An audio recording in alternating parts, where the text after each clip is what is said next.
తాజాంశం చూస్తున్నాం. అన్నమయ్య జిల్లాలో ఇద్దరు సాఫ్ట్వేర్ ఉద్యోగులు అనుమానాస్పదంగా మృతి చెందారు. మరిన్ని వివరాలు మా ప్రతినిధి నారాయణప్ప అందిస్తారు.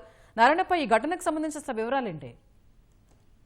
స్వప్న, అన్నమయ్య జిల్లా పీలేరు నియోజకవర్గం కేవీపల్లి మండలంలో ఇద్దరు సాఫ్ట్వేర్ ఇంజనీర్లు మద్యం సేవిస్తూ మృతి చెందడం తీవ్ర కలకలం రేపింది.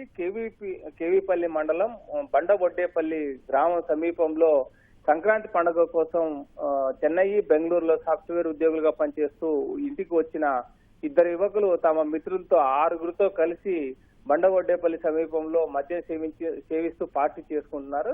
ఈ మద్యం సేవిస్తున్న సమయంలోనే చెన్నై, బెంగళూరులో సాఫ్ట్వేర్ ఉద్యోగులుగా పనిచేస్తున్న శివకుమారు, అదేవిధంగా మణికుమారు ఇద్దరు మద్యం సేవిస్తూ అస్వస్థతకు గురయ్యారు. అస్వస్థతకు గురైన ఇద్దరిని పక్కనే ఉన్న కేవీపల్లికి సమీపంలో ఉన్న గన్నిమిట్ట ప్రాథమిక ఆరోగ్య కేంద్రానికి తరలించారు.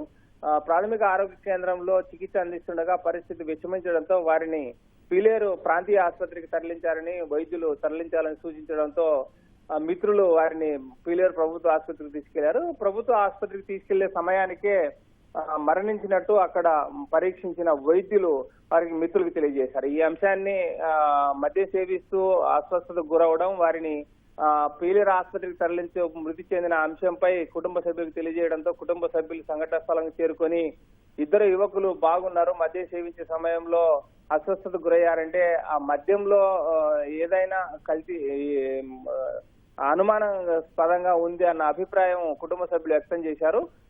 వారిపై ఈ మణికుమారు, అదేవిధంగా శివకుమార్ తో కలిసి మద్యం సేవిస్తూ పార్టీ చేసుకుంటున్న నలుగురిపై అనుమానంగా ఉందని చెప్పి వారి కుటుంబ సభ్యులు పోలీసులకు ఫిర్యాదు చేయడంతో పీలేరు ఆసుపత్రిలో వారికి శవ పరీక్షలు నిర్వహిస్తున్నారు. శవ పరీక్షల అనంతరం వారి అనుమానానికి సంబంధించిన కుటుంబ సభ్యులు వ్యక్తం చేసిన కోణంలో కూడా పోలీసులు విచారణ నిర్వహిస్తున్నారు. అందులో భాగంగానే ఈ యువకులు మణికుమార్, శివకుమార్ తో కలిసి మద్యం సేవించిన నలుగురు యువకుల్ని పోలీసులు అదుపులోకి తీసుకొని విచారిస్తున్నారు. అసలు మద్యం ఎక్కడ కొనుగోలు చేశారు, ఎన్ని గంటలకు మద్యం ప్రారంభించారు, ఎన్ని గంటల పాటు మద్యం సేవిస్తూ ఏమేమి సేవించారన్న అంశంపై కూడా పూర్తి స్థాయిలో నలుగురిని అదుపులోకి తీసుకుని పోలీసులు విచారణ చేయిస్తున్న నేపథ్యంలో కుటుంబ సభ్యులు అనుమానం వ్యక్తం చేయడం, కుటుంబ సభ్యుల అనుమానం కోణంలోనే పోలీసులు విచారణ నిర్వహిస్తున్నారు. స్వప్న, ధన్యవాదాలు నారాయణప్ప.